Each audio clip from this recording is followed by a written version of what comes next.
Tyler.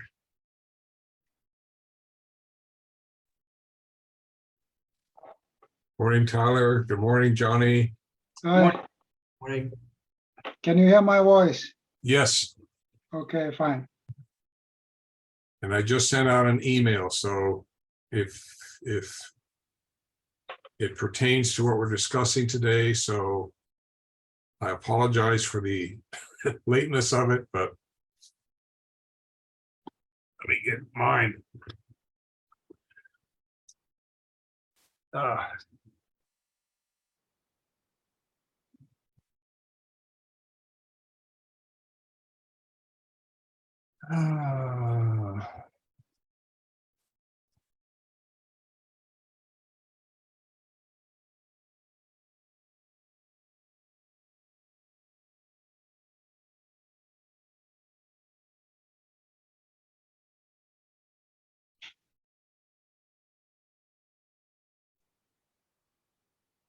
Do you have any other participants today?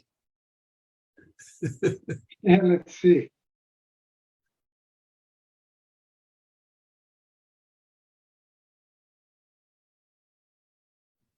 It is early, so it is early. That could be true too.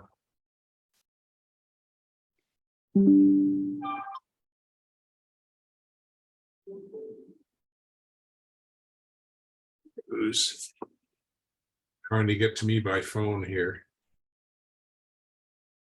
Dave Clark's supposed to be here.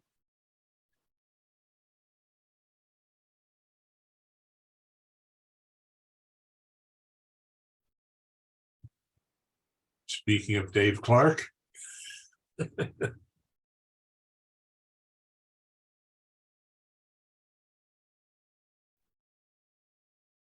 Morning, Dave. Morning, sir. How are you? Fine. You look spiffy today. Well, that's quite a charge. That color looks good on you. Shirt. Thank you. It's the Florida man look. Is the what floor? The Florida man look. Oh, okay. The guy with no sense. Okay.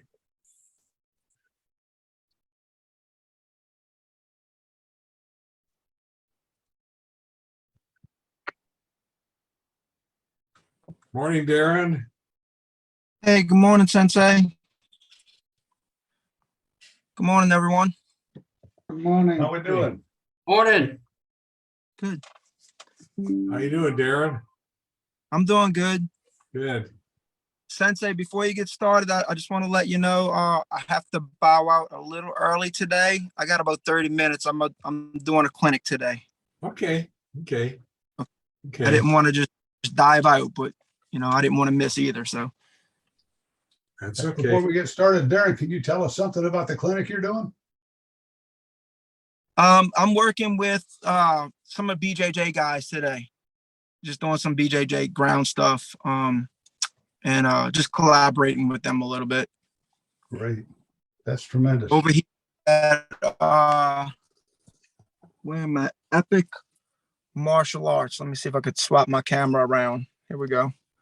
I'm in the parking lot right now. This is what it looks like. This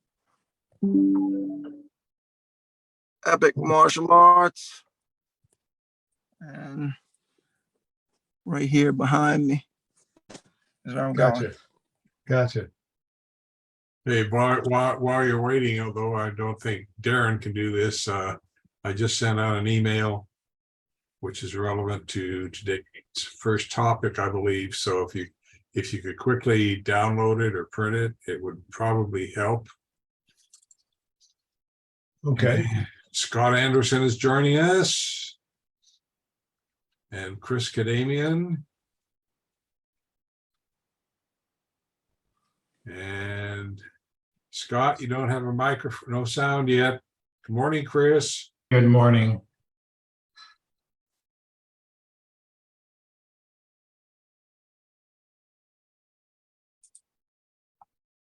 Morning, Scott. Yes, I'm unmuted. Thank you. You're with us. Okay, let's get going here. It's 8 o'clock. All of us are wide awake. And Chris and I are absolutely elated because there's a little moisture on the ground. And it's going to be a lot cooler today too. But anyway, don't let the news fool you and get you to believe there's a flood here in California. We think anything more than a 16th of an inch deep is a flood. So That's right. anyway, okay. We got some topics here, and we've got a good diverse group of people, and so if you want to put your 5 cents in at any point, allowing for inflation, feel free to do so. The first topic is revisit the 4th and 5th Dan Budoshin promotion revisions for final input. I do want to thank some of you for the input that you did provide. For those of you that are not up on it, the problem was that up through 5th Dan, it was mainly the test or the evaluation was mainly technique performance. And then all of a sudden the 6th Dan, now you're dealing with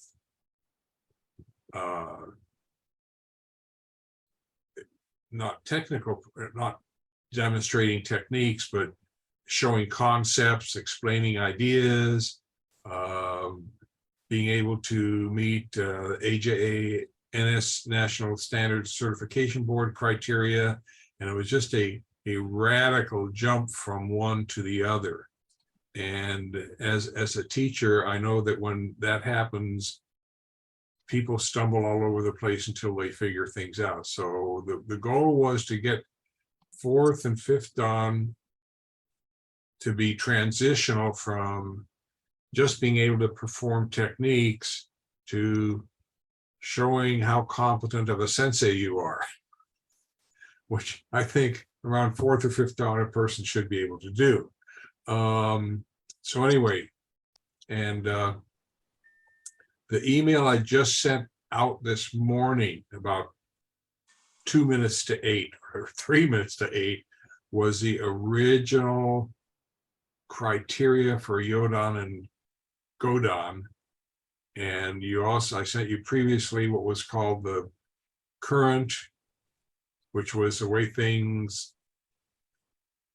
were before I submitted them to you guys for your, input. And then the proposed one is the way things are right now, based upon your input. And I think the best thing to do is probably compare the one that says old, which is the one that was just printed up. And this is where Darren's at a loss unless he's got a printer in his car.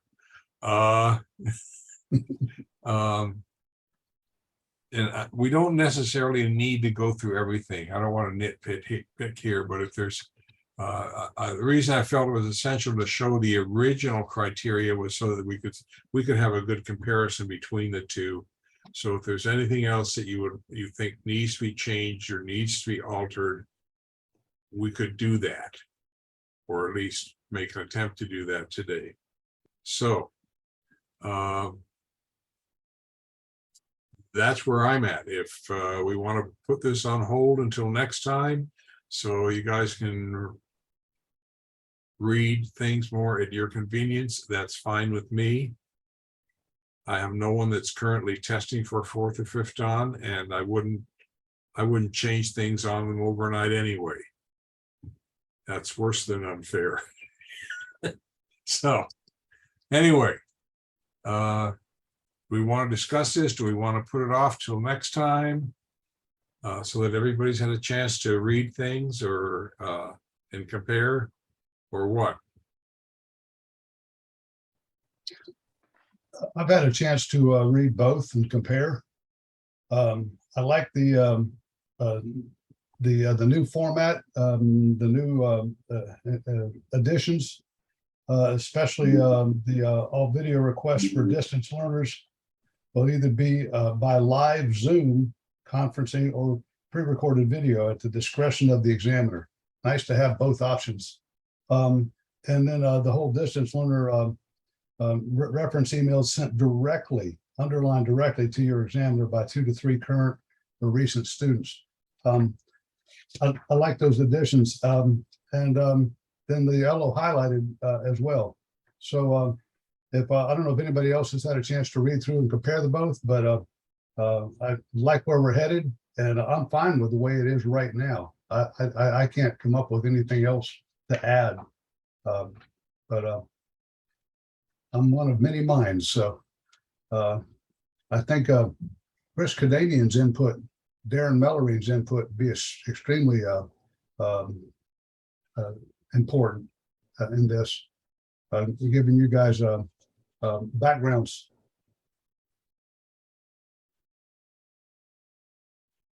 I would certainly love to be able to take a little closer look at it and discuss it in deeper detail.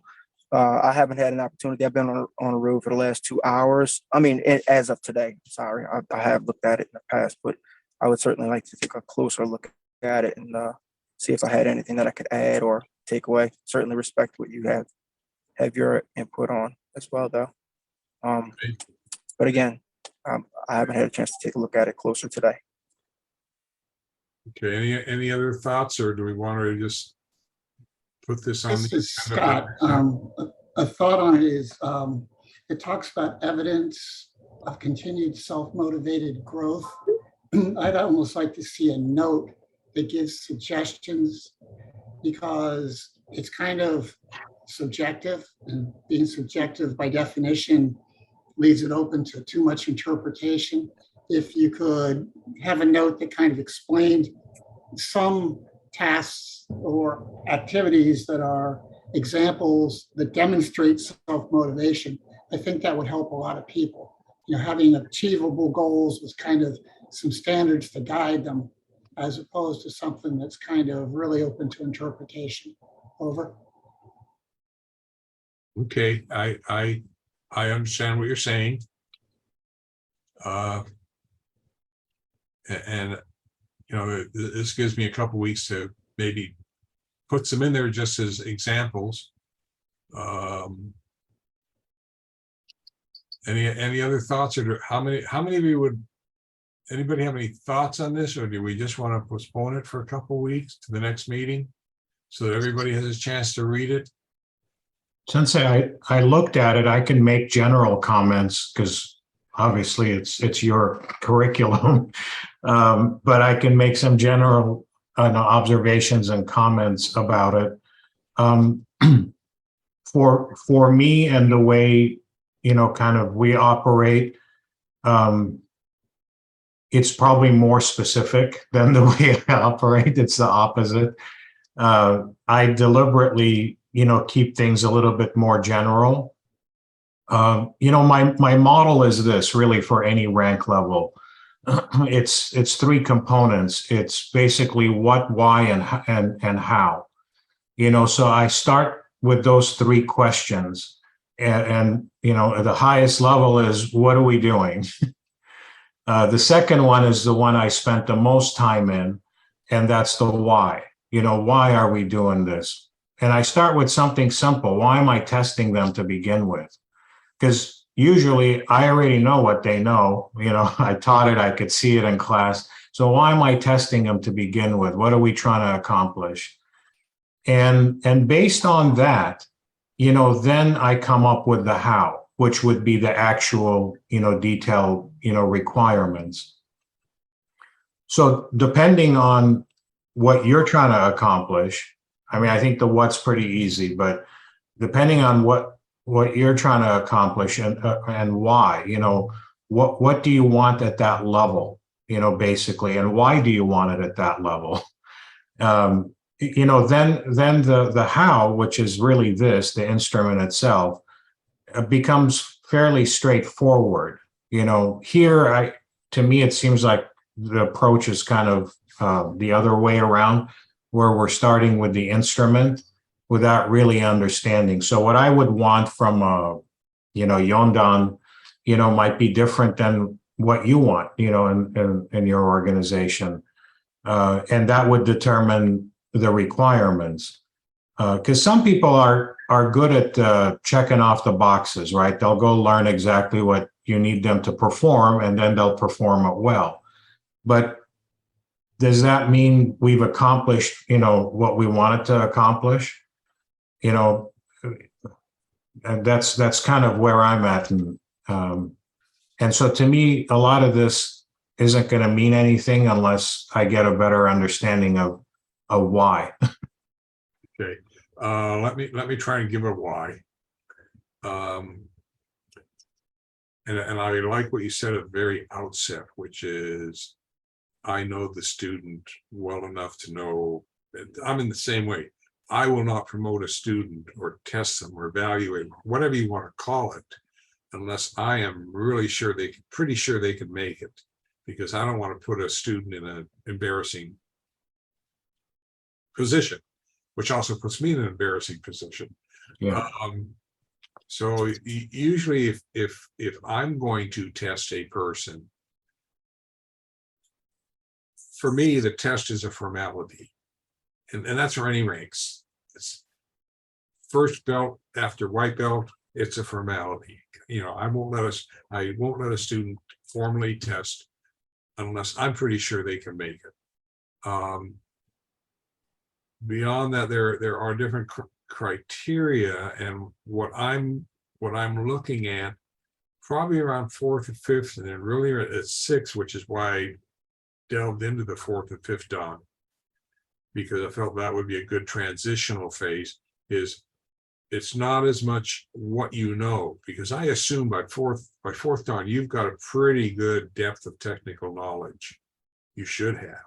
Hopefully, yeah. And you should have a pretty good depth of theoretical knowledge, terminological knowledge, Japanese and English.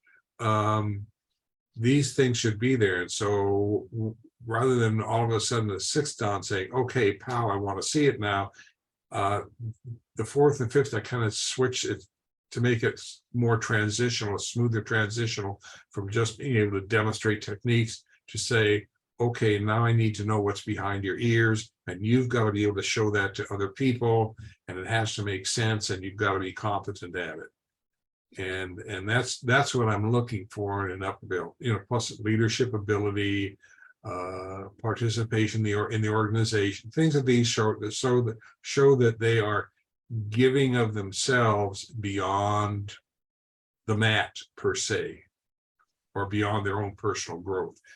Of course, that's personal growth anyway, but it's a different kind. So that's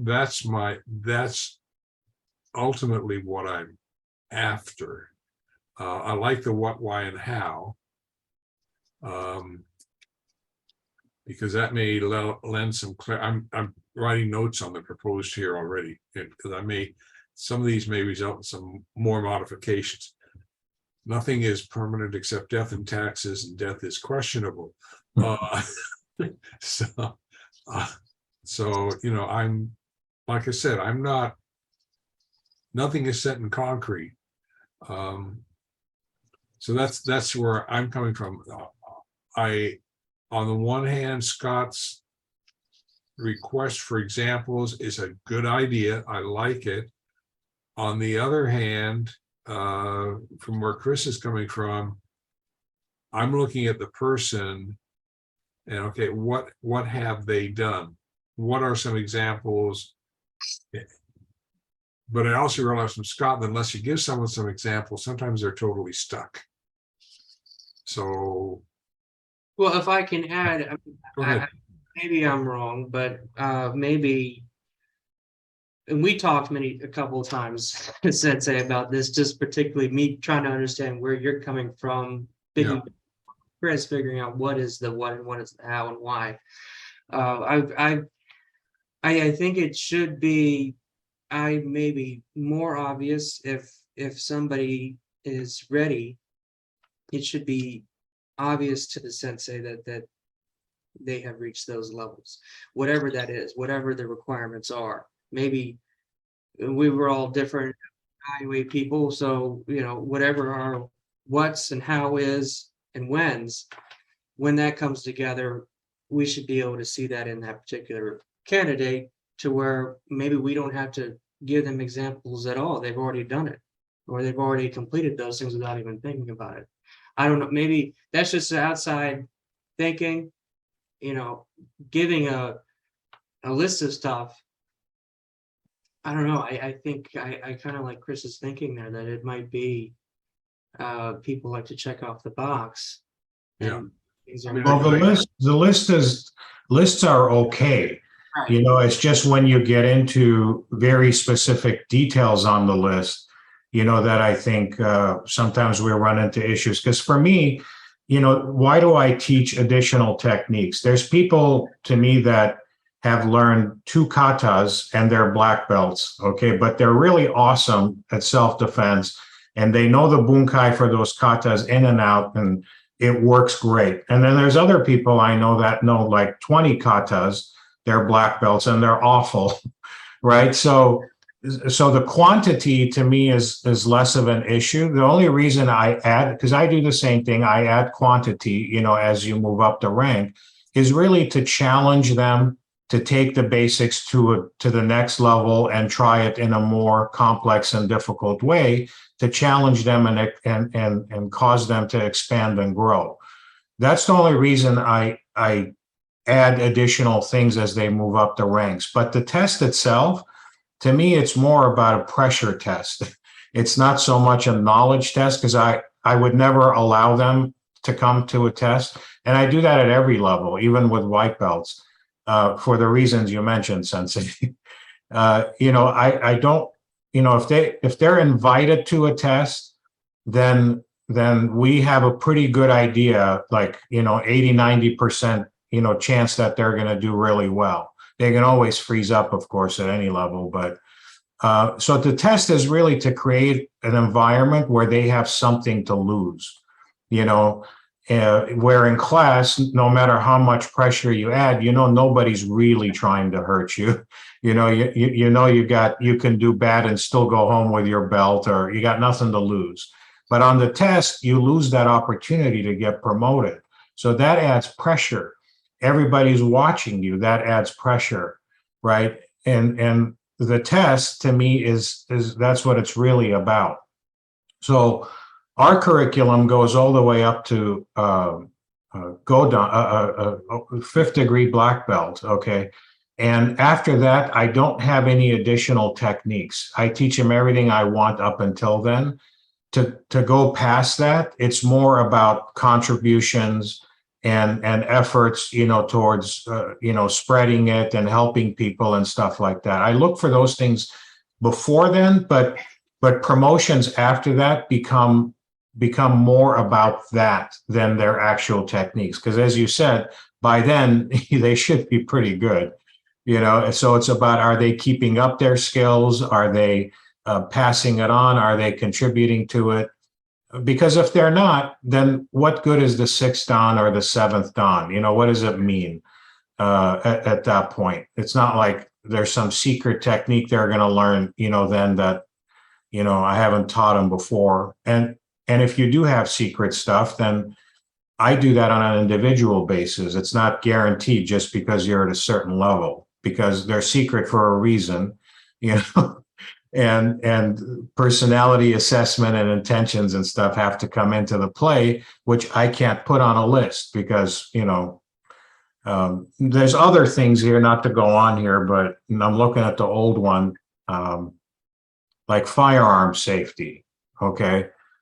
Although personally, I think that's great. Sensei, as you know, in our wonderful state, there's a lot of people that won't even touch guns. Okay. So I would assume they're taking martial arts for not, sometimes just for personal growth, for personal peace. It's not always about deadly techniques. So if I was to require a firearms, type of component, in my regular curriculum, I wouldn't feel it's fair to some of those people, because if they have a personal conviction against guns, even though mine is very different, why would I force them, to not be able to progress after basically years of training because of some, personal conviction, that I'm forcing them to change. So that's why I do my weapon stuff separate, as a separate curriculum altogether, because then, if you're training in weapons, the gun is probably going to be one of them. You're okay with that. But when you're teaching a predominantly empty hand system, and all of a sudden you require, them to pick up a gun, that's a potential red flag for me. Okay, just to do a clarification on the gun safety, and it's explained elsewhere in the Black Belt Handbook and part of our policy. My policy is, I'm not necessarily pro-gun, okay, and I'm not gonna. This is not to infer a person has to go out and buy a gun, but most people, yeah, we train against knives, we train against clubs, we train against chains, belts, other stuff. And then we get out a rubber gun and we practice with that. And it's a whole different ball game when you're looking down the barrel of a real gun. Now, gun safety course is not going to teach you self-defense against a gun. But the reason I want the self-safety course, so that the person has an exposure to the weapon. There's no requirement that they buy a firearm or possess a firearm or anything like that. But it's the course, which there are various ones offered in California, at least will, most of them never heard a gun fire at close range. And the intent is to have a greater awareness of what this weapon can do. And if you've had to handle a real gun, it feels different than a rubber gun or a wooden gun. You can get cut on a handgun. I've had a firing pin go through my little finger once. That was a definite learning experience. That's the intent, is to give you, a much greater respect for the weapon. So anyway, with respect to that, I like. Sensei, let me jump in here Yes. for a second, if you don't mind. Yeah. I think what you're saying as far as weapons are concerned, correct me if I'm wrong, is you're trying to just educate the individual and be prepared for a scenario that hopefully we never have to encounter, ever. But if you don't physically train with those things or understand them, then you could find yourself in a bad situation, kind of like the deer in the headlights analogy, if you will, right? So if you're not preparing yourself in a physical aspect, you're never prepared in a mental aspect. Therefore, you really don't know how you're going to perform. Now, again, even in doing those things, I don't think anyone can ever say, I'm truly prepared to be able to respond in a scenario that you've never been in. You don't know how your body's going to respond or react. But the more you do prepare for those type of scenarios in a real life training area, then I think the better you can be prepared to be able to have your body understand the scenario, be able to think in a clear mind during one of those scenarios, to where you don't freeze up, to where you can be as best prepared, as best educated, knowledge-wise, understanding what's around you, understanding what potential moves can be made during one of those scenarios, can absolutely have you in a better situation doing those things than if you didn't do them in training. And then to go with what Chris said, a lot of what Chris's comments were on his topics, I'm very much in line with. And there was 3 words that I picked up on that he said. One of them is pressure, and I'll stick with that topic for a second, and I'll move on to the other 2. Pressure in a physical environment when you're training during a classroom scenario or just a normal class is very much different than being under, let's call it the spotlights or on center stage, if you will, during the promotional evaluation. Right. Again, you get that deer in the headlights look, and some people, it's not their physical ability that we're questioning, it's their ability to be able to manage their mental capacity during those situations. Can they respond? How will they respond? How are they going to react? What are the techniques that they're going to miss? The one technique that you think that you know best is the one technique that you're probably not going to be able to even know when you're under the spotlight, when you're on center stage. So the pressure aspect, when we're looking at it, not only from an evaluation of promotion, but that's how you test for, okay, how is this person? And you can evaluate that person's ability because they're on center stage in a safe environment, even though they feel that pressure, but it's much greater in a real life scenario. So you're evaluating their ability to be able to perform in a real life scenario in a much more watered down, if you will, scenario when they're being tested in front of, friendly foe. There's no enemy there. There's no person that's really threatening your life. This is here just us. We're here everyone supporting the individual that's being promoted or being evaluated, but there's no threat. And when you're in real life, there's a true threat and your life could be on the line. So, it's a much higher level of intensity and probably safety when you're when you're in the street versus in a safe environment of the dojo. So I think the pressure is a big deal. That's a big deal to be evaluated. It's a big deal to put people in those scenarios. I agree 100%. As a sensei, you understand what the physical ability is of the person that you're going to put up for evaluation. Otherwise, you wouldn't have that individual there. But how are they going to perform in a pressure situation? And I think that's what Chris was saying. And I think that we would all agree. And that certainly amplifies when you get into a real life situation. The other 2 words that he mentioned that really caught my attention was expanding growth, which are very, very important in martial arts, in my opinion. Physical abilities are always great. You have some people that are different in their physical ability throughout the course of their life in martial arts.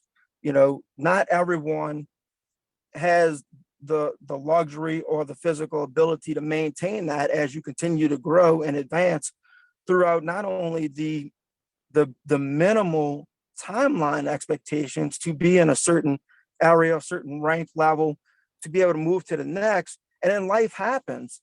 There's physical limitations that come in. Just age alone could prevent you to be able to limit your physical limitations. Injuries can prevent you to continue to perform at your physical limitations than it would 5, 10, 15 years ago. Those things are certainly considerations to look at, but does that impact their ability to move on? And I don't think it does, because then you start to look at what is your mental growth? What is your spiritual growth? What is your contributions, your commitment to the art and the system? And then maybe physically you can't perform the techniques that you did 5 or 10 years ago, but do you have diversity and creativity in application of your techniques to be able to meet your own physical ability? And I think that shows tremendously how you can advance in martial arts, because as a beginner, you may not have that diversity or that creativity to be able to demonstrate that to other practitioners within the system. But as you grow and your imagination grows and your commitment grows and your mental capacity grows, then you are more creative and being able to use what you have in your own physical limitations, if you will, to be able to share how I used to do it this way and it took more effort, but now I do it this way and it's easier for me and I can still perform those things. So I think that's a big thing as well. And then I think that comes along with evolution in the art and system. and your ability to be able to continue to adapt. And I think those are critical in being able to in consideration for higher levels, such as a 5th to 6th dan rank. Okay. Anybody else want to add anything in here? I think Very, very good input. I'm learning a lot from this. I think they're very good thoughts. I've got some good notes here. I want to thank you. May I just jump in with one item? Darren, I hear what you're saying, and I agree with your points on dealing with pressure. There's another consideration that can go with that can minimize pressure, and that is, I call it over preparation, where you've prepared to the level that you, in testing as well as in a street situation, have got yourself to the point where you are going to operate in a mushin or flow or the reflex level, which means that thinking really doesn't enter the equation, and pressure is connected with thinking. And if you can remove the thinking, you just go straight from the observe to act, and you leave out the orientation and the decision making.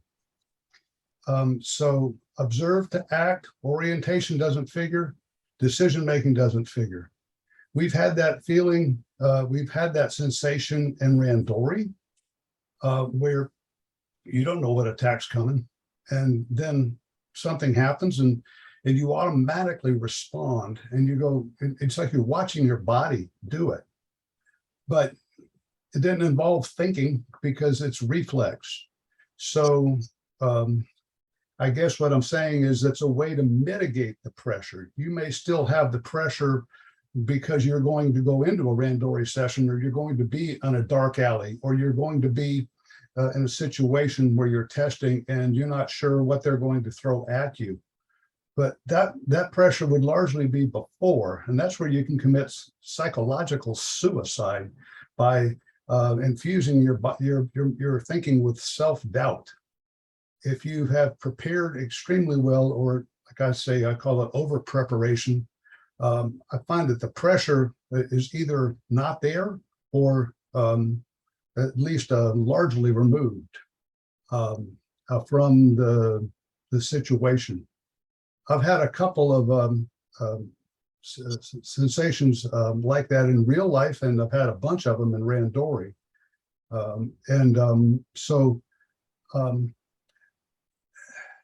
That's just another, and it might be a Zoom topic for us one day to go to. What I'm saying is I'm not disagreeing with you. It's real. The pressure is real. I'm talking about ways to mitigate pressure. And I look at your vast experience and say, I know you sensed what I'm talking about here, the mushin, the flow, or the reflex level of technique, presentation. Yeah, absolutely, Dave. You're to sum that up in 2 words. When you look at the Bushido Code and the 3 states of mind, you sum it up with mushin and no mind and zanshin and alert and preparedness. Those 2 states of mind certainly wrap that up. Everything what you just said, I agree with that 100%. Man, zanshin, a word near and dear to all of us. Yeah, absolutely. Yeah, I think part of the issue in teaching any martial art, and I know we're getting off the original planned topic here, but that's okay. It happens all the time anyway, is that I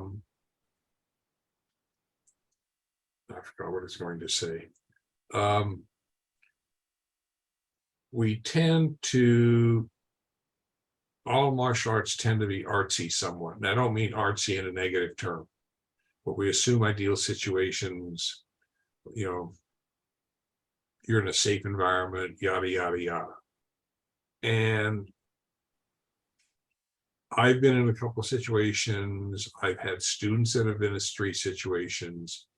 And as Dave said, they just respond immediately. There's no thinking going on. when I've had an opportunity to talk with them afterwards, they tend to be fairly upset. And they're amazed at what they did. They realize afterwards, that was a scary situation. I could have been hurt. And they feel bad about injuring the person, because in every situation, the person has ended up with something debilitating enough where they could not continue the attack, or maybe they needed medical assistance. Okay. And they feel bad about hurting the person. But that's what we train them for. And so all of these in a street situations, as Dave said, if they are trained or overtrained to where they act out of mushin, there's no time to think. It's just automatic. Your body just does it. It's just, it's reflex. And all these feelings and concerns and fears, etc., at least from the experiences I've seen, come up after the fact. After it happened, they were, yeah, they're happy that they, I don't think happy is a term. I think they're relieved that they're okay. But what they did is probably as much a shock to them as it is to the attacker. And what shocks the student is that, damn it, the technique worked. And that's what, that's, for us as sensei, that's what is important. Damn it, the technique worked. And the student is okay. And that makes me happy. I mean, that means, what I've done has been worthwhile. But I do think I'm going to put the concept of pressure and how to mitigate it, and that's going to be a future topic, because I think we really need to delve into it. And if anybody wants to add anything to that, just, send me a note, or if there's anything, other concepts you want to attach to that, and we'll get into that, because that's a good topic. Because that's, Sensei, yes. on the flip side of this, I'll throw out a martial arts mantra: attack the weapon. When I first learned the concept of attack the weapon, it makes a lot of sense. What I did though was I was thinking about it. So in Randori, I would be going to take that knife away from my opponent. And in the process of focusing on the knife and taking it away, they were popping it from hand to hand behind their back. Next thing I know, I'm on my back, and all this thinking was getting in the way of me defending myself, because my thought was attack the weapon, attack the weapon. And what I learned is that oftentimes attack the weapon, and some takeaways, it involves getting to that weapon initially. But if you don't get that weapon initially, especially when you have to involve strikes to get that weapon, to create pain and distraction. And so my focus was thinking, attack the weapon, and my thinking was not sufficient. So when I began to include strikes, then I bought the time to, quote, attack the weapon. It was a learning experience for me, because I wasn't operating at a reflex level. I was a newbie to the concept, and therefore I was thinking, or if you want to say overthinking, and I learned a hard lesson, a hard way, because I ended up with some injuries that took a long time to heal just from that one Randori session. But a good lesson learned about the way to include strikes as a part of the process of attacking the weapon. Okay. So Okay, I'm going to make a comment there. We're really going off on tangents, David. That's okay. My approach has always been control the attacker. if you can control the attacker, you can control the weapon. You're gonna need to let me finish here. And if that involves strikes to distract them or whatever else you're gonna do, and so that you can control control the attacker or the wrist joint or the hand, whatever's holding the weapon, that's what you have to do. You have to control the attacker. The only difference is that with a gun or a long gun, rifle, etc., you have to control the weapon. Okay, because you can't get to the trigger finger. Okay, and that's the difference. Okay, so I've always taught my students, anything, you have to control the attacker. If they have a gun, or a long gun, short gun, long gun, little gun, big gun, single shot, shotgun, you have to control the weapon. Because the weapon, that bullet moves awfully fast. So in any case, that's, I don't know if we're at opposite ends here or we're both speaking of the same thing. I think if you control the attacker, you ultimately control the weapon, except if they have a handgun or long gun.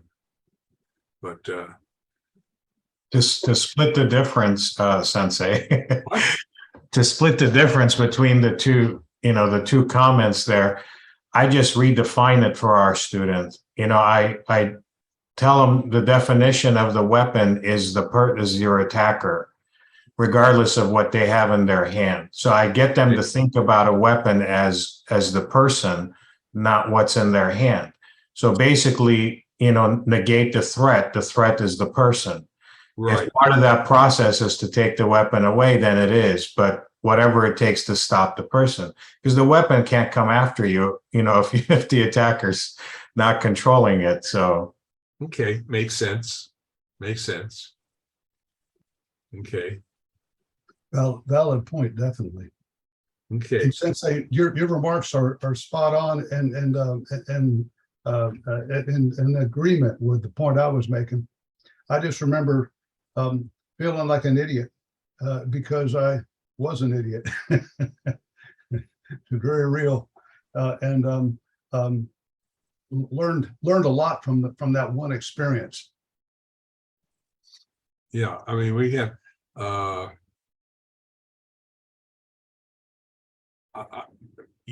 years ago, I went to and I can't think of the sensei's name at this point.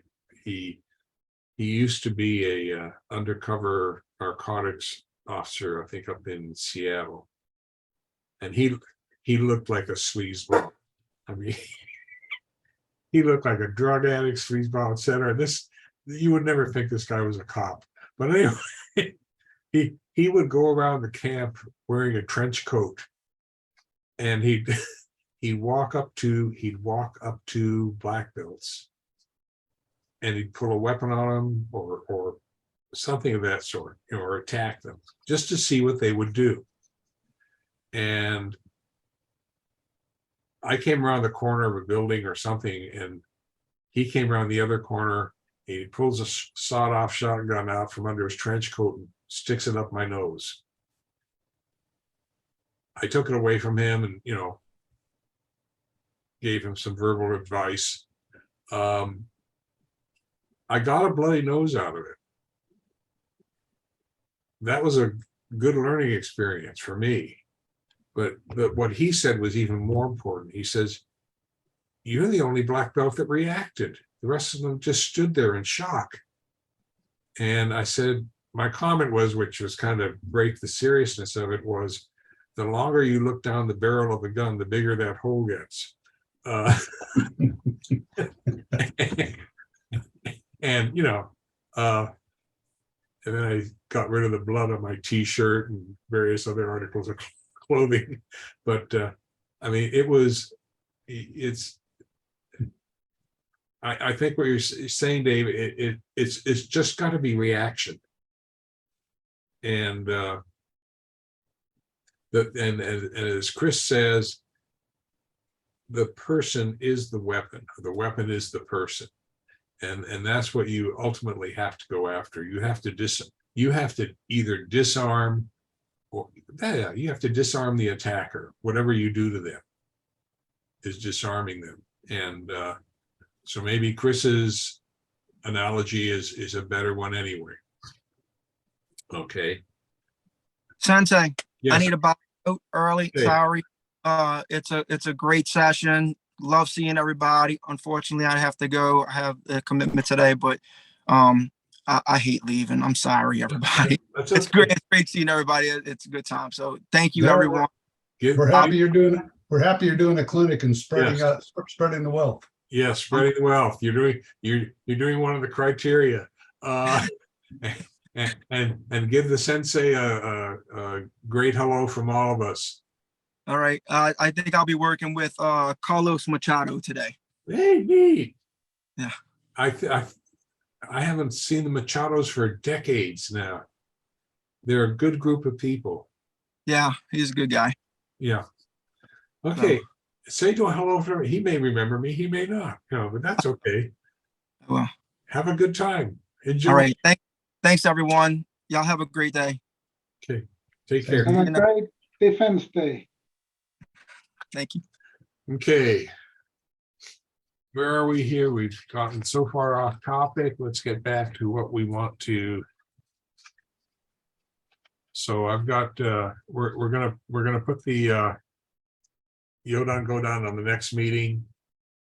So everyone gets to read unless we want to make any finals and comments. I'm gonna be adding the Zoom topic about pressure as a factor. And we've got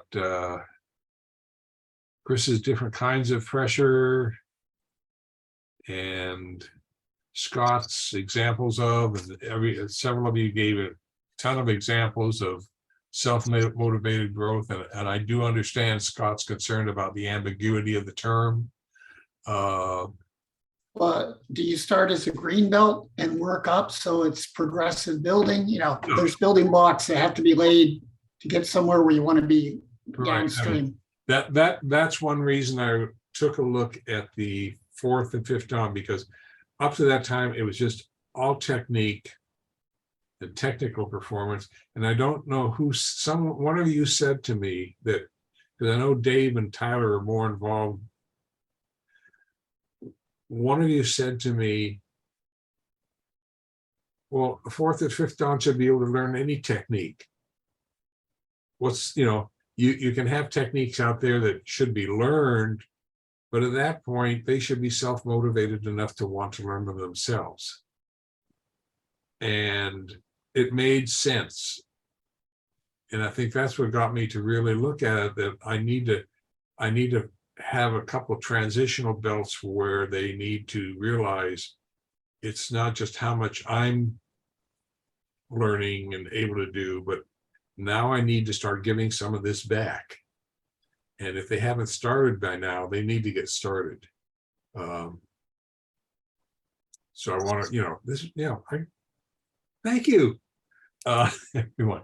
Okay, next topic. Sensei, before we go there, just one other thing. Yeah. The mention of growth and learning new techniques in my book also includes a heavy dose of maintaining techniques you've learned. Yes. That, to me, that's almost as important as learning new techniques, because that's your repertoire. Yeah. It a very valid point. You have to maintain your level of technical knowledge, because that's what allows you to ultimately realize if you run into a new technique or a new variation, oh, I know most of this already. This is all I have to do. And it's your resource base. If you have a large enough resource base, you can pick up variations. You may end up recognizing and developing variations of your own that will be legitimate. I,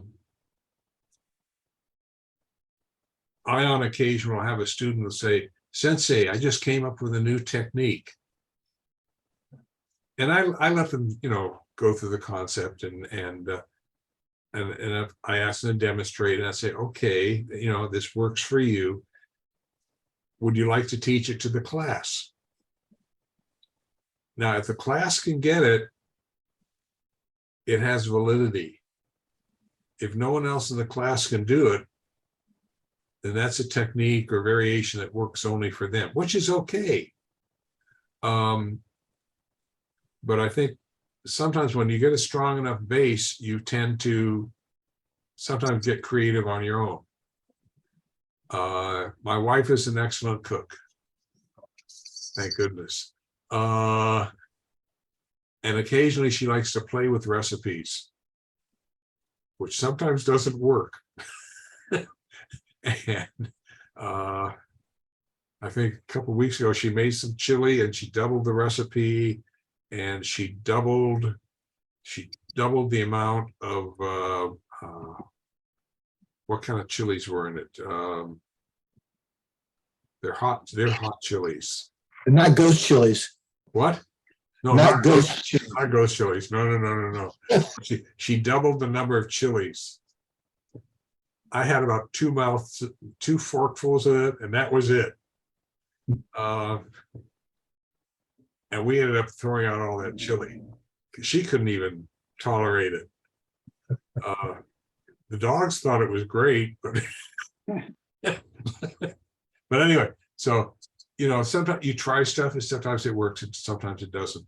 But I think the strength of, as Dave Clark said, of you have to maintain your base techniques. You have to maintain your level of knowledge, because that's what allows you to keep progressing.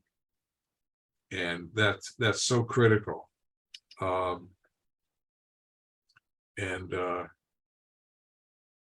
That's one reason I made the Densho available to all my black belts, because I just said, you know, I hope that some of them take the time to go through it, try and figure out some of what I'm saying, play with the techniques, you know, find out which ones work for them.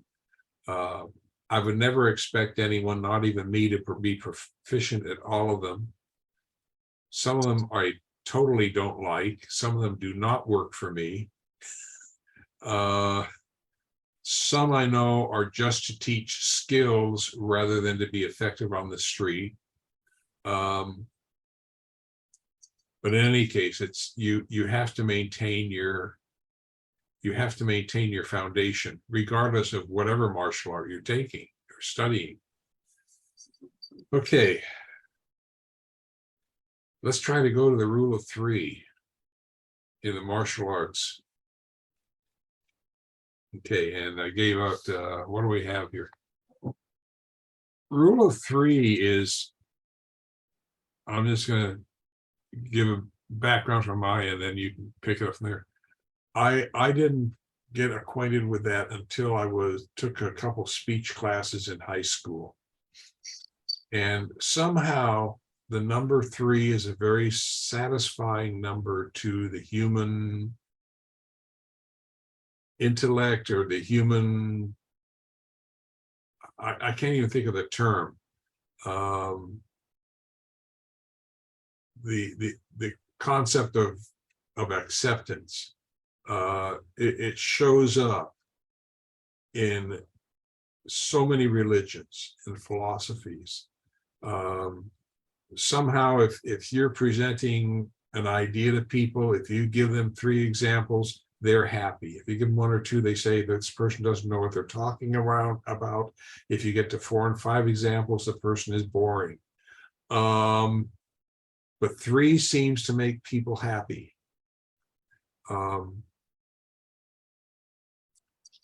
And we can find the rule of 3 in the martial arts in a variety of ways. And I don't know whether, let me see what it says here. I can give you, you've got 11 page, how many pages of examples here that have come up?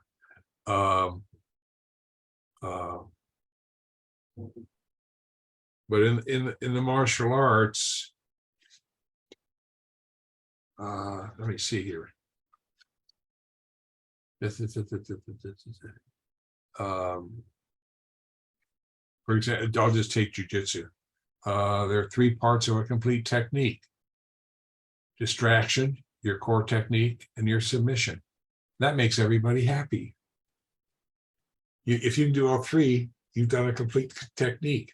I did not make that definition. Okay.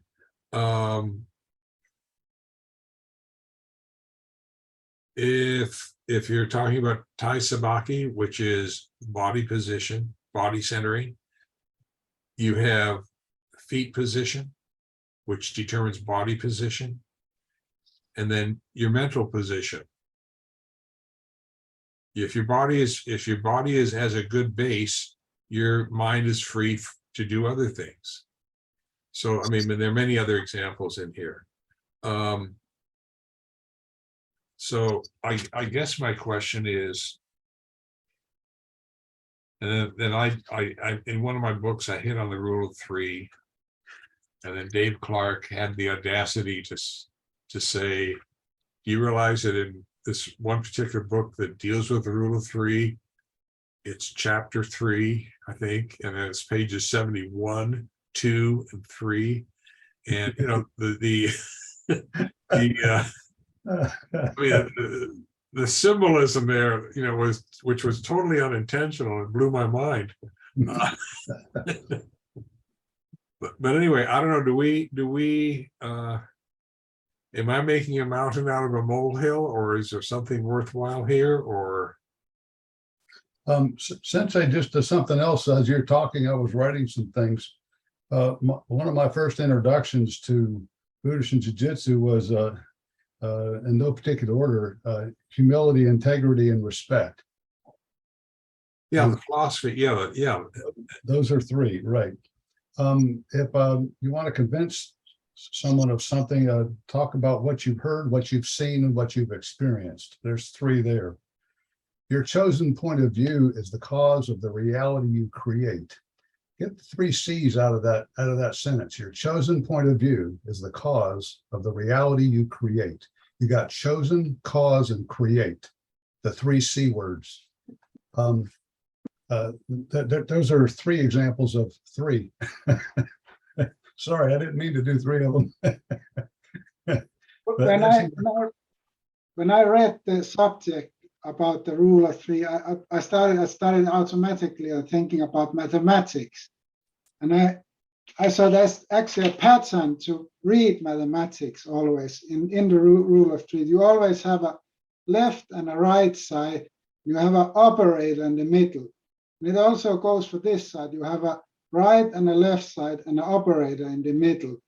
And I thought, can you read it as 4? Actually, in my opinion, you cannot read it as 4. It's always a pattern of 3. I also tried some more complicated mathematics where this is from if somebody is more interested in the Maxwell equation, then you have the Maxwell equation here in the middle. You have a left and a right side and an operator in the middle. And actually all 4 equations that Maxwell have invented are, I think it goes as the rule of 3. I sent it to George Kirby also when I read your subject. Yeah, it's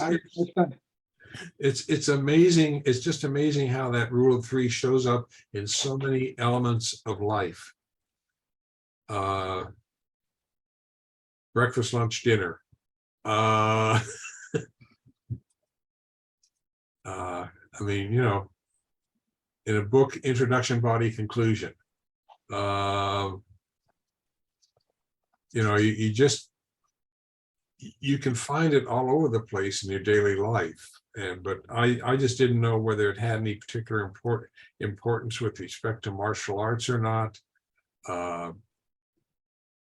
Was it that what you mean, George, when you said there was a martial arts, the rule of 3, that if you execute a Jujitsu technique series, then the minimum of steps in it is 3. You have to defend yourself or block the technique. The execution of the of the series and then a finishing off.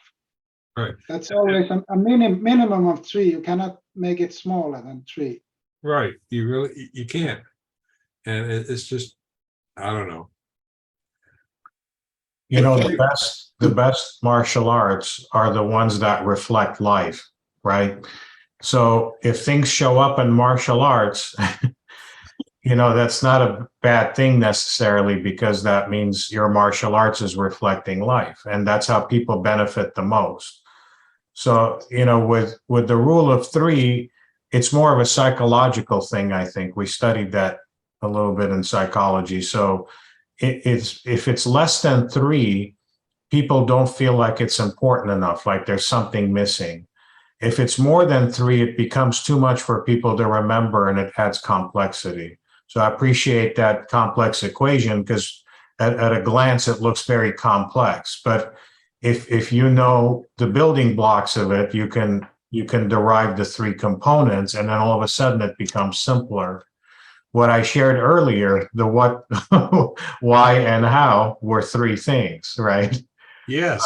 Our dojo kun, you know, is honesty, integrity, perseverance. Before every class, we say attitude of the heart, focus of the mind, power of the body. It's 3 things. Our strategy is 3 Ds: deflect, disarm, dominate. So now, did that happen by design, or did that life kind of reality influence the decision making and coming up with those things? I don't know, but but it does show up, and I think it's the sweet spot is how I think of it, you know. I think that your word saying it's the sweet spot is what does it, because 3 seems to be like you said, a satisfying number or a satisfying quantity that most people are happy with. And like you said, it's easy to remember. There's a sense of completeness. I'm sure if we got a psychologist in here, they'd come up with other reasons why 3 is just, in terms of human nature, an acceptable number for a lot of things. And but it does show up in the martial arts. I mean, it's, you know, it's, so I just thought, you know, we might take a little time and look at it and see what it's worth dealing with. Well, telephone numbers were originally designed on the concepts of 3s and 4s were the easiest number combinations to learn. But my bilateral brain kind of thinks that 3s are easy grouping, but it's like the difference between shortcuts and long cuts. At a management course, they said if you're preparing a PowerPoint, no more than 3 bullets per slide, 4 if you have to. No more than 3 words, 4 if you have to, per bullet. But that's in a certain context, in a certain setting. If you're in a briefing of other sorts, you're providing information as opposed to shortcuts. If I look at a judo throw in translation, it has 3 components. I have my unbalancing, my entry, my finish. But is that the entire technique? And is that an entire fight? I'm looking at things in smaller groups to comprehend them, because I have to take little things and build them into bigger things. And it's as good as anything else. I mean, binary code works for computers, but that's because computers have much more capacity to compute. So rules of 3 are fine. I think the rules of 3, particularly for active shooters, is probably one of the better rules of thumb that anybody could have. But at the end of the day, it still remains a rule of thumb. Over. Okay. Do we want to go anywhere else with the rule of 3 today? You guys have shed a lot of light on it, Chris. I particularly like the less than 3 is considered not important. More than 3 is too much to remember. I can only read everything in 3. After I learned this rule of 3, I see everything as 3. Yeah, once you've heard that and get acquainted with it, you tend to look at things so much differently. And It'd be interesting to ask people whose livelihood depends on convincing others, like attorneys and salesmen, and introduce the concept of threes to them and see where one of them would take it. Because perhaps they already have learned this consciously or unconsciously, or studied it along the way. Oh, I'm sure. And in this 11-page epic that I came up with, there is something in there that deals with business and how that concept is used.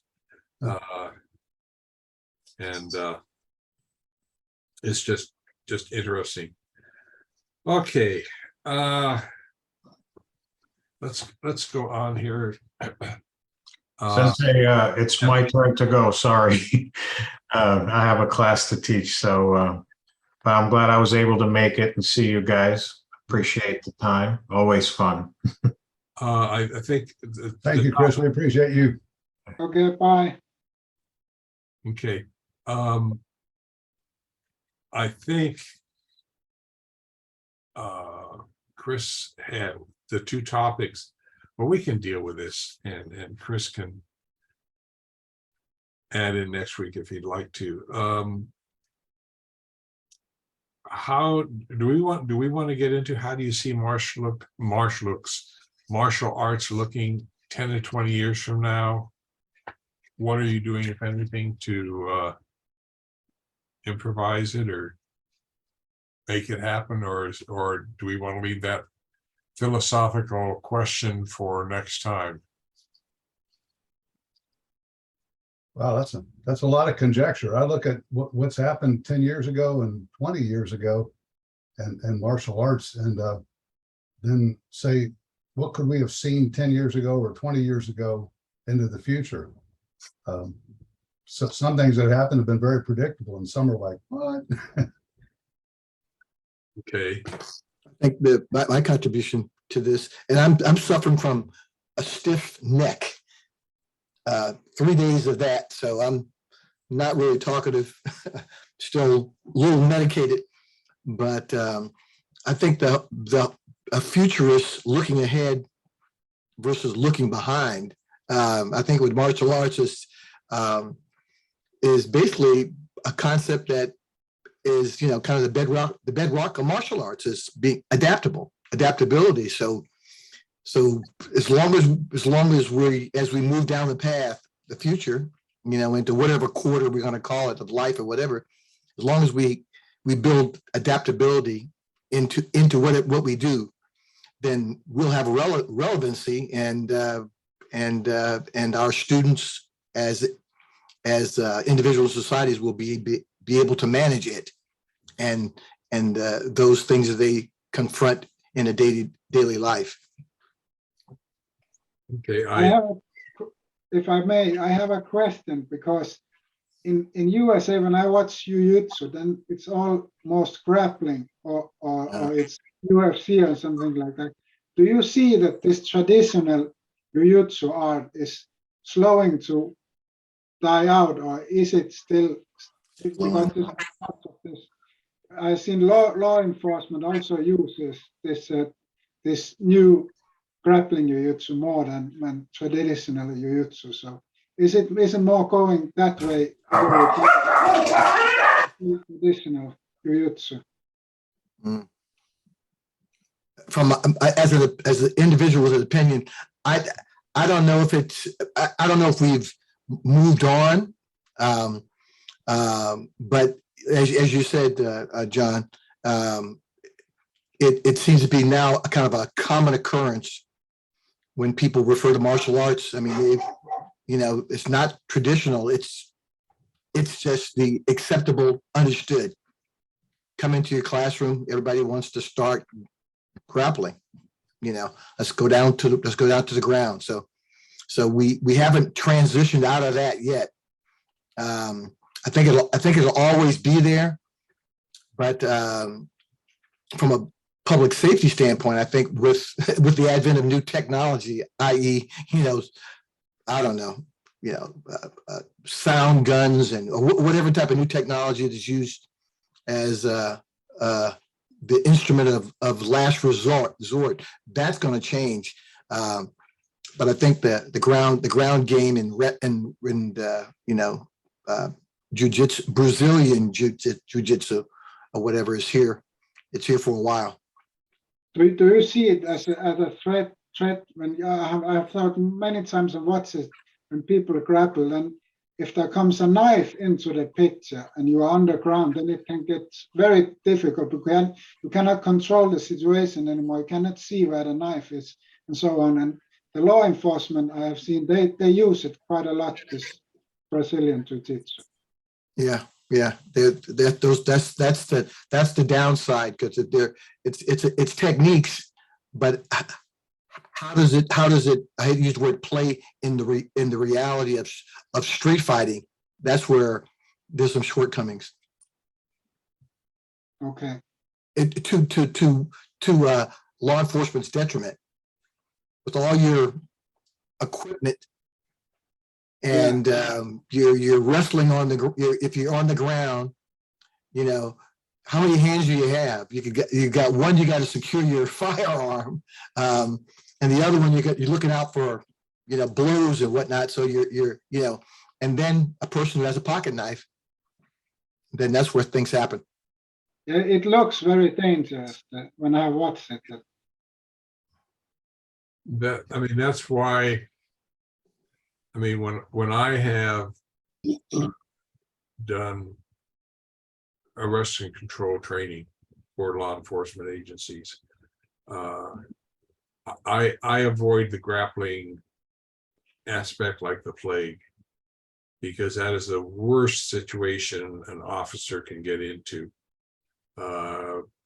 Because like you said, they've got to protect their sidearm with one hand.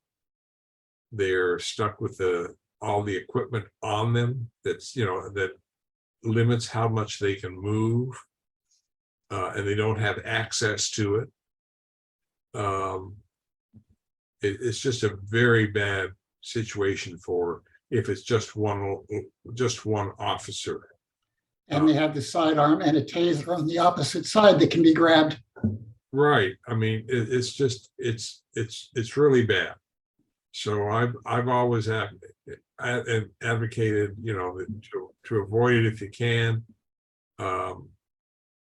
And part of what I learned in dealing with mainly with the LAPD, and I've seen it with the other agencies, is that 9 times out of 10, if the police are in physical conflict with a suspect or perpetrator, whatever you want to call them, that person is trying to get away from the police, not attack the police. And that's a public misconception. You see the struggle going on, and you say, well, maybe this person's trying to attack the police officer. No, their intent is to get away, and they may strike the officer or do other things in the process of trying to get away. So you have to change the officer's frame of mind and the techniques they're being taught, which is how to keep control of the person who's trying to get away. And just from experience, the LAPD they did a lot of research prior to the Rodney King incident, and they found that one of the reasons they pulled us and me and a few other martial artists is because they wanted techniques. How do we retrain? How do we retain? They knew what the perpetrators were doing physically to get away. The officers didn't know what to do to best deal with that action by the perpetrators in 80 to 90% of the cases. And that's what they chose to deal with. And it actually reduced the number of injuries to officers and suspects in the long run. They wanted just a few techniques that worked well in a large variety of situations. And so that's what we came up with. But anyway, if you're on the ground,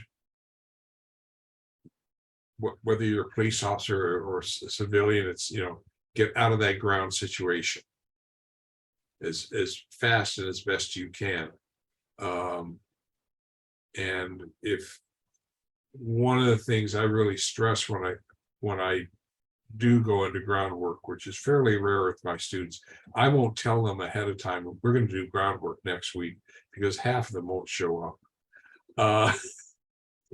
Groundwork is not as nice and clean as stand-up. But one of the things they learn fairly fast is that a lot of the joint locking techniques that are done standing up can also be done on the ground. And the only danger with those joint locking techniques is that because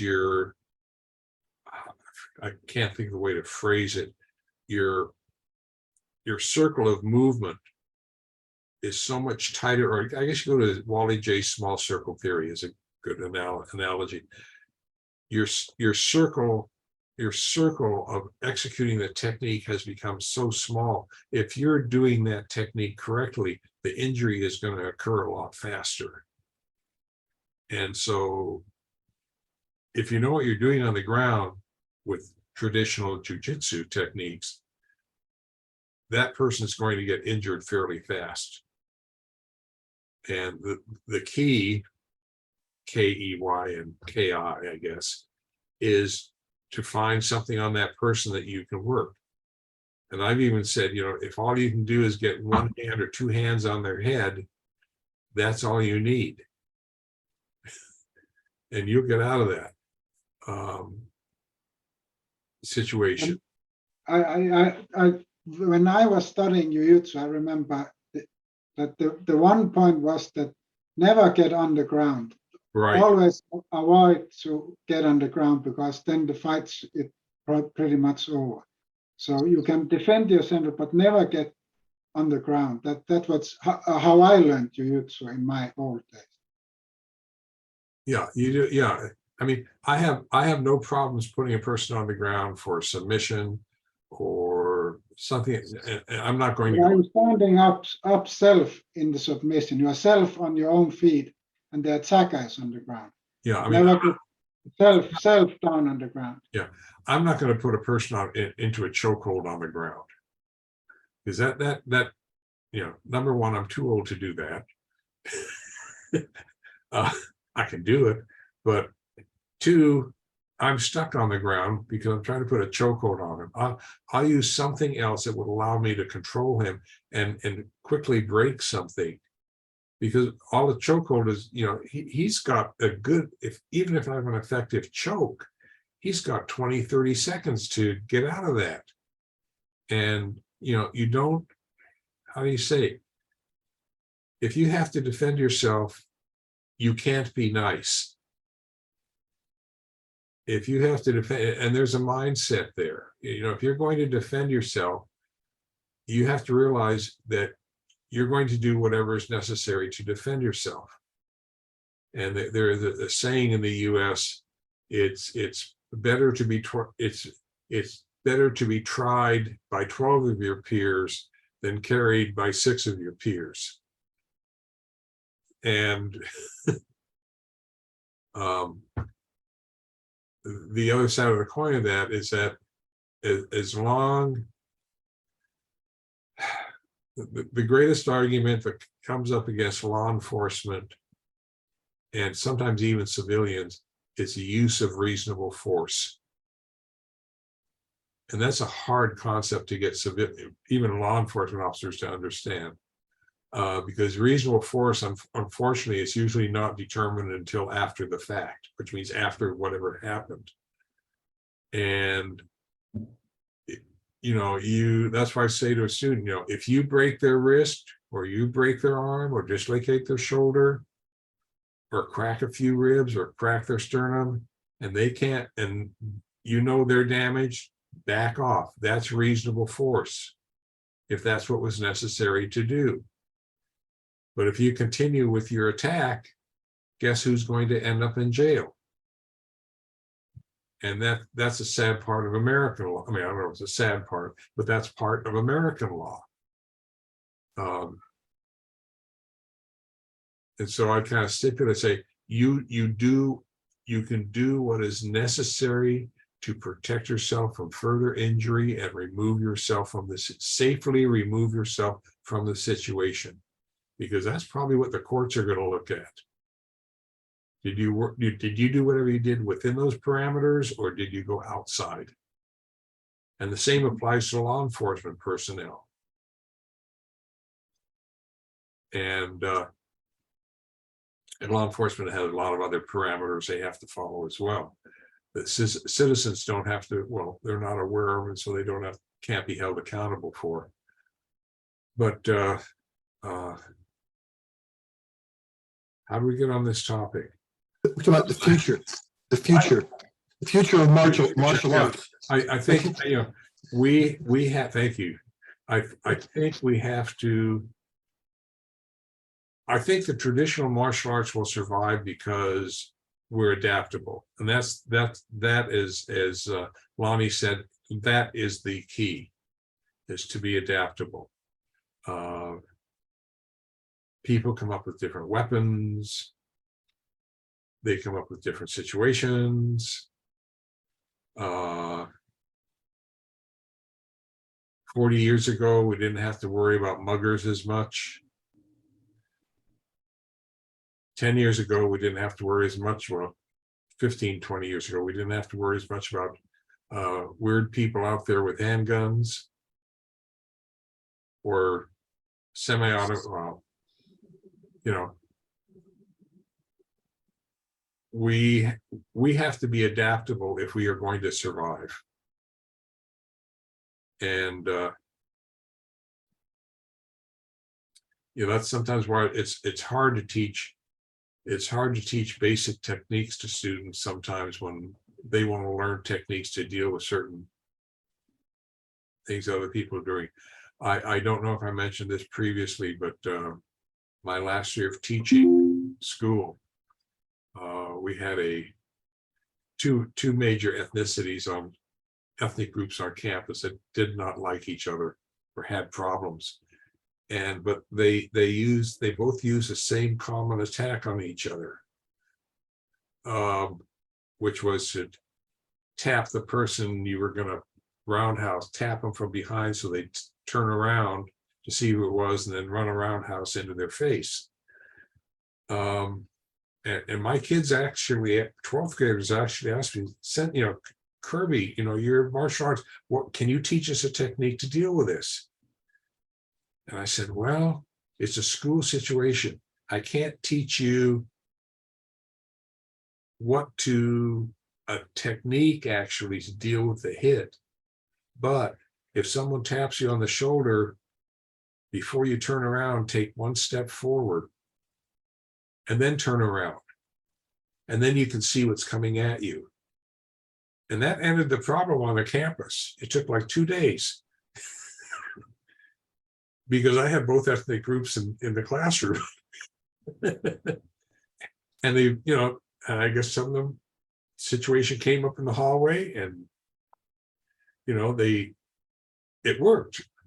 And, so you have, as a martial artist, you have to be adaptable to the needs of what's going on in your needs in your community. And then they'll learn the other stuff from you. Professor? Yes. I don't think the general tenor as it relates to interpersonal relationships is, I'm not optimistic. I don't think they're improving. Just the general tenor of interpersonal relationships with one another. Because you hear about, the number of people purchasing firearms because I'm getting a lot of requests. Do you know about pepper spray, tasers, from people women who jog, unfortunately, that criminal element preys on women joggers versus men joggers. So I'm getting a lot of requests. Do you know where some good pepper spray is? And stuff like this right here.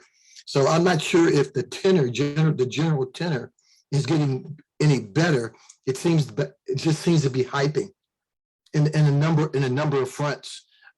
So, but I don't know if everything is going to be dealt with and through hand to hand. You know, like you said, long guns and long gun interaction. Okay, how do I defend against, you know, an AR at 15 feet? Well, good luck with that. It's the run, hide, or whatever the three is in terms of but so therefore, as martial artists, so we're teaching martial arts from a head on a swivel, you know, which I can't turn my neck, but yeah, being more aware from a distance what's going on way out versus being more confined into, you know, 10 feet around you, whatever. No, you know, it's how do you say? It's unfortunate that we have to become aware of all these other sundry issues that people come to us for, that some martial arts really aren't qualified to deal with. I mean, if someone asks me what kind of pepper spray should I get, I can tell them.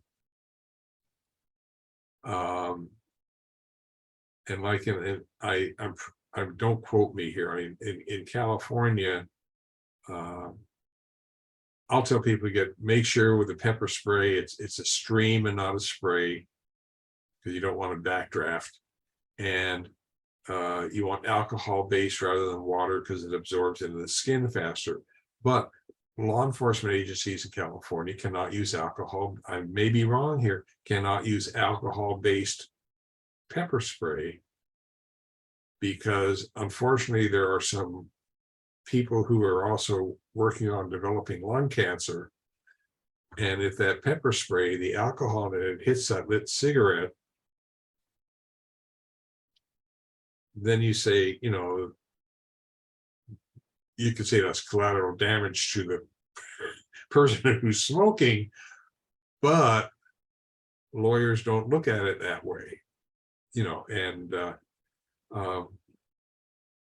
but those are things that we as quote unquote martial artists teaching a traditional martial art should not have to worry about, but we do, because that's part of the world we live in.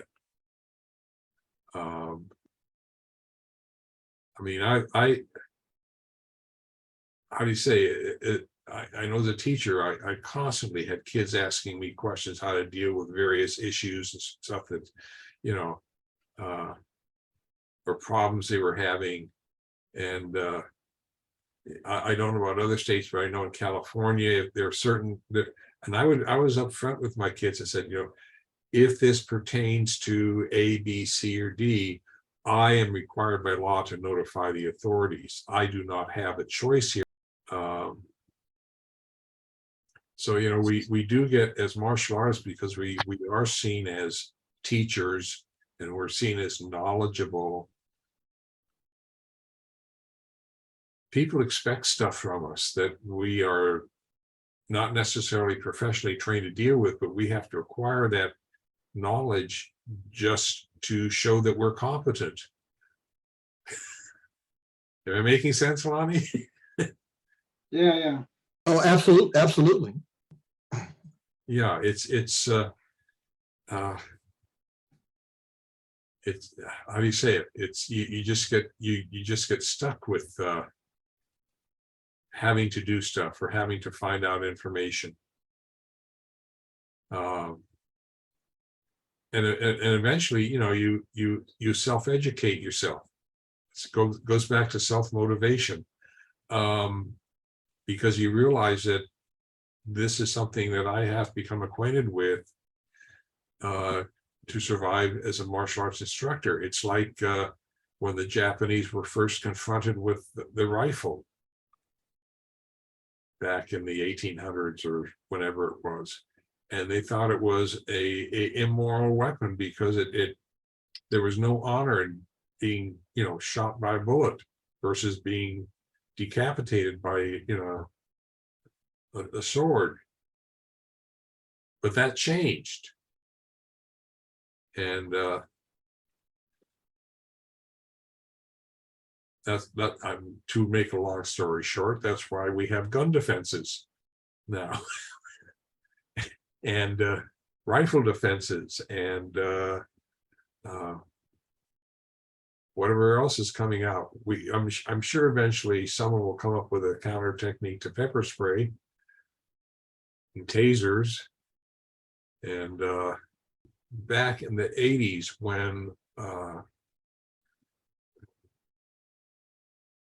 think at one point I was doing a arrest and control week with the state of Nevada.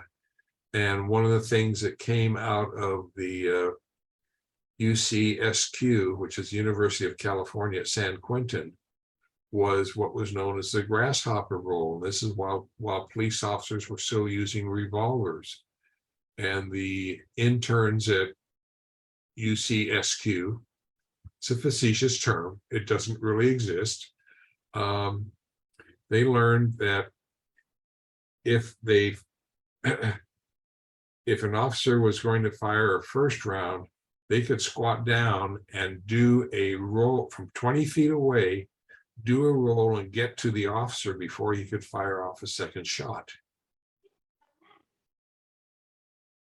And so what the officers eventually did to counter that was they said, okay, instead of shooting towards the head or the upper body, you shoot towards the lower torso, so that when the suspect, who may have a weapon, drops down, you get him in his torso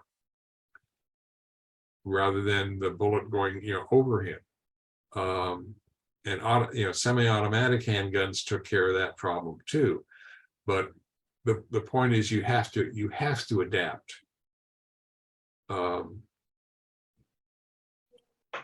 To as a martial artist, you have to pick up on this stuff and you have to become aware of it. Because civilians will come to you and they'll ask you because they assume you know. Whether you know or not it's something else. So anyway, I think I killed this subject. Yeah. Essentially, now it's my turn to bow out. Okay. I think at this point we need to stop anyway. And I may simply end up editing my section off here out. But in any case, yeah, I think just to summarize it, Monty, I think we have to adapt. We can keep our martial art. People will learn it for a variety of reasons. But we also have to be aware of what's going on in the world and being able to deal with it. Okay. You can either travel back east by horse and buggy, or you can travel back east by plane. I don't know which is worse. At least a horse won't cancel your flight. Anyway. Okay. Anyone else have any thoughts before we? If there's an audience for it, it'll survive. So I think If there's an audience for it, it'll survive. I like that. Very good. Okay. I want to thank each of you guys. You guys have contributed to my notes, and I thank you for what you taught me this morning. Okay, I want to thank you for a really good day, and I think we accomplished a lot. If you have any ideas for future topics, let me know, and we'll add it to the list. So Yeah, thank you. I also learned a lot. Even in Finland, we can learn more. yeah, well, I mean, I learned too. I mean, that's part of self-motivation is continuing to learn. So anyway, have a great weekend. Thanks, guys. Anything too dangerous. Thank you. And Dave, watch out for alligators. Will do. Okay. And pythons. Okay. Bye-bye. Bye.